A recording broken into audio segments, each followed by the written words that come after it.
हिकु भेरो ॿीहर असां हिते 5 ॾींहंनि जो जेको रिआयती किताबी मेलो लॻल आहे, जंहिंमें सिंध जा तक़रीबन समूरा जेके आहिनि इदारा ऐं पब्लिशर जेके आहिनि हिते मौजूदु आहिनि। तक़रीबन 20 खनि पब्लिशरनि जा स्टॉल मौजूदु आहिनि, जंहिंजी इफ़्तिताह सेक्रेटरी कल्चर ऐं सिंधी लैंग्वेज अथॉरिटी जे चेयरमैन साईं जनाब परवेज़ अहमद सेठ साहिब जन कयो। ऐं असां उनखां पुछंदासीं, व्यूज़ पुछंदासीं किताबी मेले मंझां सिंध वासी कीअं था फ़ाइदो वठी सघनि, ख़ासि तौर ते हैदराबाद शहरी उस्ताद अहले इल्म ऐं किताब सां मोहबत कंदड़ माण्हू कीअं था फ़ाइदो वठी सघनि, मुस्तफ़ीद थी सघनि, ऐं इदारो अॻिते छा छा करे सघे थो। उन हवाले सां किताबी मेलनि जे हवाले सां साईं जिन खां व्यूज़ वठंदासीं।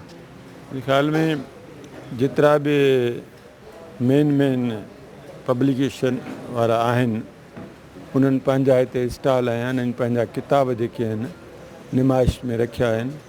ऐं इहो तमामु अहम हूंदो आहे त सभु किताब हिकु जॻह ते हुजनि, जेके रीडर्स अचनि ऐं ॾिसनि, जेके किताब मिलनि।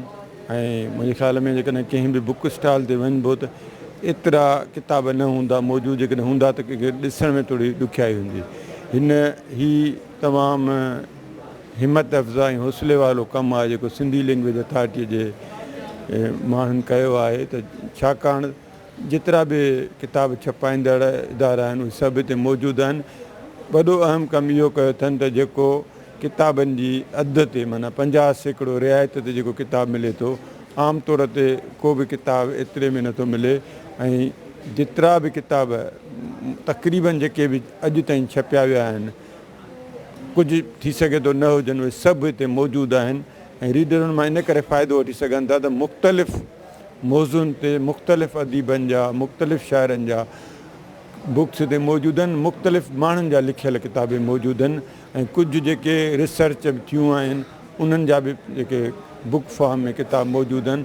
आम तौर ते रिसर्च मिलंदी बि न आहे त को माण्हू वरी उन माण्हू ॻोल्हे, तव्हां ॾिठियो हूंदो त काफ़ी रिसर्च आहिनि। मुंहिंजे ख़्याल में जेकॾहिं रीडर्स चाहिनि त हिन मौक़े खां वधि में वधि फ़ाइदो वठनि, सस्ता किताब मिलंदा ऐं उन्हनि खे अॻियां बि ख़बर पवंदी त इन मौज़ूअ ते कंहिं केतिरा किताब लिखिया आहिनि।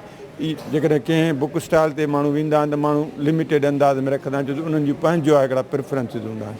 पर सिंधीअ में तक़रीबन हर माण्हू जा मुख़्तलिफ़ ज़ावियनि खां, एंगल्स खां किताब मौजूदु आहिनि। मुंहिंजे ख़्याल में हिन खां वधीक चई बि नथो सघिजे। महिरबानी। सिंधी ॿोली जो बाख़्तियार इदारो जंहिंजो मक़सदु आहे सिंधी अदब जा, सिंधी ॿोली जा ऐं सिंधी तारीख़ जा किताब जेके आहिनि बाआसानी ऐं सही तरीक़े सां हिक ई जॻह ते सिंध जे मुख़्तलिफ़ जॻहियुनि ते सिंध जे आम पढ़ंदड़ ताईं पहुचनि। उन मक़सद हेठि सिंधी ॿोली जो बाख़्तियार इदारो वक़्तनि ब वक़्तनि मुख़्तलिफ़ शहरनि में या हैदराबाद में किताबी मेला लॻाईंदो रहियो आहे। हीअ हैदराबाद जी तारीख़ में पहिरियों भेरो आहे जंहिंमें हिक ई वक़्त ते एॾो मेगा इवेंट वॾो किताबी मेलो सजायो वियो आहे सिंधी ॿोली जे बाख़्तियार इदारे तरफ़ां, जंहिंमें सिंध जा तक़रीबन सरकारी तोड़े निजी जेके असांजा पब्लिशर आहिनि उन्हनि जा स्टॉल हिते मौजूदु आहिनि, जेके 50% रिआयत सां ऐं तारीख़ जा, अदब जा, लुगात आहिनि, लतीफ़ियात आहे ऐं मुख़्तलिफ़ जेके मौज़ू आहिनि उन्हनि ते किताब मौजूदु आहिनि। ऐं उनजी इफ़्तिताह अॼु बाक़ाइदा इफ़्तिताह थी चुको आहे। सेक्रेटरी कल्चर ऐं चेयरमैन सिंधी ॿोली जो बाख़्तियार इदारो साईं परवेज़ अहमद सेठ साहिबु इफ़्तिताह करे चुका आहिनि। हिते 20 खां वधीक मुख़्तलिफ़ पब्लिशरनि जा स्टॉल मौजूदु आहिनि। असां सिंध वासियुनि खे इहा ई गुज़ारिश कंदासीं, अर्ज़ु कंदासीं ख़ासि तौर ते हैदराबाद जे शागिर्दनि खे, उस्तादनि खे ऐं किताब सां मोहबत रखंदड़ अहले कलम माण्हुनि खे त उहो अचनि, वधि में वधि हिन सुनहरी मौक़े मां फ़ाइदो वठनि। महिरबानी। किताबी मेले जे हवाले सां असां वटि मुख़्तलिफ़ शख़्सियतूं हिते शरीक थी रहियूं आहिनि। अॼु इफ़्तिताही तक़रीब थी आहे जंहिंमें परवेज़ अहमद सेठ साहिबु सेक्रेटरी कल्चर ऐं चेयरमैन सिंधी लैंग्वेज अथॉरिटी ऐं उन सां गॾोगॾु असांजो नाले वारो मौक़िक़ लिखंदड़ असांजो doctor N A Baloch research institute जो डायरेक्टर ऐं डॉक्टर मोहम्मद अली मांझी साहिबु हिते मौजूदु आहिनि। साईं खां व्यूज़ वठंदासीं हिन किताबी मेले जे हवाले सां सिंध वासी केतिरो फ़ाइदो वठी सघनि था। किताबी मेला जिते बि थियनि था, जेको बि इदारो तरतीब ॾिए थो, जेको बि उनखे मुनक़द करे थो, इहा हिकिड़ी तमामु सुठी ॻाल्हि आहे। छाकाणि त किताब जो जेको पैगाम वञे थो उहो न फ़क़ति इल्मु अदब जे लिहाज़ सां पर तइलीम, मुख़्तलिफ़ मौज़ू, तारीख़, तहज़ीब जे हवाले सां माण्हुनि ताईं हिकिड़ो त पैगाम वञे थो। ॿियो त जेके शागिर्द ऐं ॾिसंदड़ उहे टाइटल किताब जा ॾिसनि था, पर गॾोगॾु जेके वठंदड़ आहिनि उनखे किताब अधु क़ीमत ते मिली वञे थो। हूअं त मुख़्तलिफ़ इदारा उनजा मुख़्तलिफ़ हंधनि ते बुक शॉप्स आहिनि, किताबनि जा दुकान आहिनि त ओसि ताईं रसाई बि मुश्किल थियो पए। पर हिक ई जॻह ते हेतिरा इदारा हुजनि ऐं उहे वरी 50% ते लॻभॻि ॾियनि त इहा मुंहिंजे ख़्याल में तमामु सुठी ॻाल्हि आहे। सिंधी लैंग्वेज अथॉरिटीअ ॿिया जेके कम कया आहिनि उन सां गॾोगॾु इहे किताबी मेलो करे सचुपचु त हिकिड़ी हेतिरा सारा जेके से इदारा आहिनि उनमें प्राइवेट इदारा बि आहिनि, उनमें सरकारी इदारा बि आहिनि, उन गॾियल जेको हिते किताबी मेलो लॻायो आहे ऐं इन मौक़े ते मुबारक ॾियां थो। बल्कि हीअ अहिड़ो सेहतमंद हिकिड़ो अमल आहे जेको न फ़क़ति हिते पर ॿियनि हंधनि ते बि थियणु घुरिजे, बल्कि असां वटि यूनिवर्सिटियूं या जेके तइलीमी इदारा आहिनि उते बि थियणु घुरिजे, या जेके इल्मु अदब सां जेके बि लाॻापियल इदारा आहिनि उते किताबी मेला ज़रूरु थियणु घुरिजे। किताबी मेले जे हवाले सां जेको सिंधी लैंग्वेज अथॉरिटी 5 ॾींहं जो किताबी मेलो शुरू कयो आहे, असां वटि हींअर मौजूदु आहे सिंध जो नाले वारो मौक़िक़ साईं लिखंदड़ पढ़ंदड़ साईं सभ खां वधीक तहक़ीक़ कंदड़ सिंध जे मुख़्तलिफ़ माॻनि जी मकाननि जी साईं इश्तियाक अंसारी साहिबु। असां उनखां पुछंदासीं हिन किताबनि जे हवाले सां हीअ जेके मेला लॻनि पिया उहे केतिरा मुस्तफ़ीद केतिरा फ़ाइदेमंद थी सघनि। इहा हक़ीक़त आहे त पढ़ाईअ जे लिहाज़ सां या अदबी हवाले सां या इल्म जे हवाले सां या तइलीम जे हवाले सां असांजी सिंध काफ़ी ईअं सम्झो त अञा पोइते आहे बनस्बत दुनिया जे ॿियनि क़ौमुनि जे। हाणे मिसाल तौरु यूरोप में तक़रीबन इहो आहे त माण्हू जेको आहे महीने में 200 कलाक किताब पढ़े थो, एवरेज जेको इहो आहे, ऐं असां वटि 6 मिंट थो माण्हू पढ़े। त इन मां अंदाज़ो कयो त असां केतिरे इन हवाले सां पहुते आहियूं। ॿियो इहो आहे त किताब पढ़ण सां हिकिड़ो त माण्हू खे जेको इमोशनल आहे, ॿियो साइकोलॉजिकल आहे, ऐं टियों उनखे दुनिया जी ॼाण पए थी ऐं हुनजी पंहिंजी बि हिकिड़ी ट्रीटमेंट थिए थी। ऐं ॿी इहो आहे त माण्हू जेको आहे ॿियनि जी अखि सां, हाणे हे जेके आहिनि हिते किताब, हिते तव्हांखे मिठाई बि मौजूदु मिलंदो, हिते तव्हांखे सुकरात बि मिलंदो, हिते तव्हांखे अफ़लातून बि मिलंदो, त हिते तव्हांखे इब्राहिम जोए जो बि किताब मिलंदो। त इहे माण्हू जिन सॼी उमिरि पंहिंजे हिकिड़ो जेको निचोड़ आहे उहो असांखे ॾेई विया आहिनि हिकिड़े नंढे पेजनि में। हाणे इहो ईअं सम्झो त असां हिन वक़्तु जेकॾहिं कोई बि किताब खोलियूं था, जेकॾहिं असां भेटाईअ जो किताब खोलियूं था त असां भेटाईअ जे अखि सां उन सिंध खे ॾिसूं था। त अहिड़े नमूने जेकॾहिं असां यूनान जेको बि फ़िलासफ़र खणूं ऐं उन खे ॾिसूं असां ईअं सॼो सदियूं पोइ ते यूनान ॾे हलिया था वञूं। त इन हवाले सां हे त ईअं सम्झो त हिते हिन हंध ते असांखे दुनिया जा जेके ज़हीन तरीन माण्हू आहिनि उहे हिते मौजूदु आहिनि। ऐं इहा हिकिड़ी ख़ुशनसीबी आहे जो उन्हनि जे तजुर्बनि जो माना निचोड़ हिते सिंधी लैंग्वेज अथॉरिटी गॾु करे माण्हुनि ताईं पहुचाए थो। इहा हिकिड़ी तमामु घणी ख़ुशी जी ॻाल्हि आहे। ऐं ॿी वरी इहो आहे त जेको तव्हां किताबनि जा जेके हिकिड़ो त मयारु पंहिंजी जाइ ते, पर उन जी जेका क़ीमत खे घटायो था त उन में इहा आहे त हर पढ़ंदड़ माण्हू जेको आहे यानी आसानी सां वठी सघे थो। त अहिड़े अंदाज़ सां इहे मेला थियणु खपनि ऐं असांखे किताब आम करणु खपे जो हर माण्हूअ खे हथ में किताब ई नज़र अचे।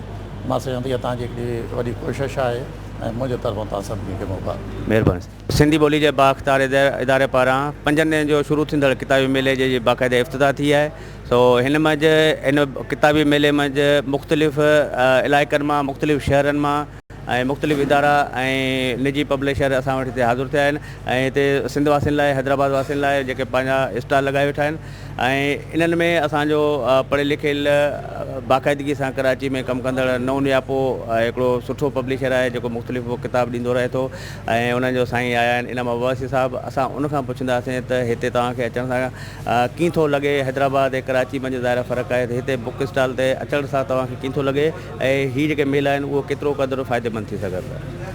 साईं तव्हांजी महिरबानी ऐं सिंधी लैंग्वेज अथॉरिटीअ जी महिरबानी जंहिं हीउ मेलो लॻायो आहे ऐं हीउ वॾो कमु आहे।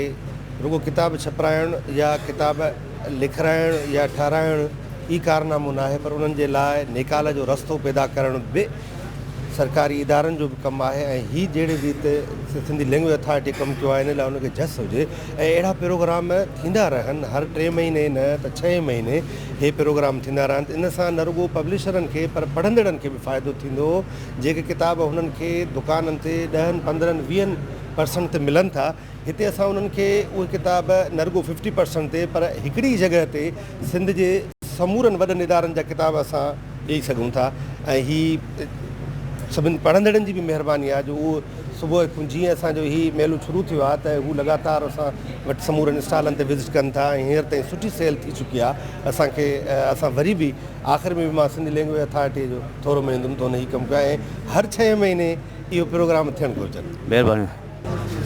सिंधी लैंग्वेज अथॉरिटी तरफ़ां तक़रीबन शायदि महीनो खनि अॻु में जेको उन्हनि तरफ़ां मेलो लॻायो वियो ॾाढो कामयाबु मेलो वियो ऐं हीउ पहिरियों दफ़ो आहे जो मुख़्तलिफ़ इदारनि खे हिकु एज़ाज़ ॾेई उन्हनि खे सहूलियतूं ॾेई ऐं सभिनी इदारनि खे जेके कराची मां आया आहिनि दोस्त के किथां जा आया आहिनि वॾा वॾा इदारा सभु मौजूदु आहिनि सभिनी खे सहूलियतूं ॾिनियूं वयूं आहिनि ऐं अहिड़ो क़दम अहिड़ी रिवायत खे बरक़रार रखियो वञे ख़ासि तौर जेके सकावत खाते ताउन सां जेके किताब अचनि पिया या वरी जेके मेला लॻनि पिया लैंग्वेज अथॉरिटी में लॻनि या कंहिं बि इदारे जा कंहिं किथे बि लॻा हुजनि त उन्हनि खे वधि में इहा सहूलियत ॾियणु खपे ऐं हीअ रिवायत तमामु बहितरीनु रिवायत आहे ऐं उन सां पढ़ंदड़नि खे बि फ़ाइदो पहुचंदो छाकाणि त हिते तक़रीबन 50% ते किताब जेके आहिनि हिते मौजूदु आहिनि ऐं उन सां न फ़क़ति असांजे इदारे खे बि सपोर्ट मिली सघे थी पर पढ़ंदड़नि खे बि रिआयत मिलंदो उनजो क्रेडिट सॼो जेको आहे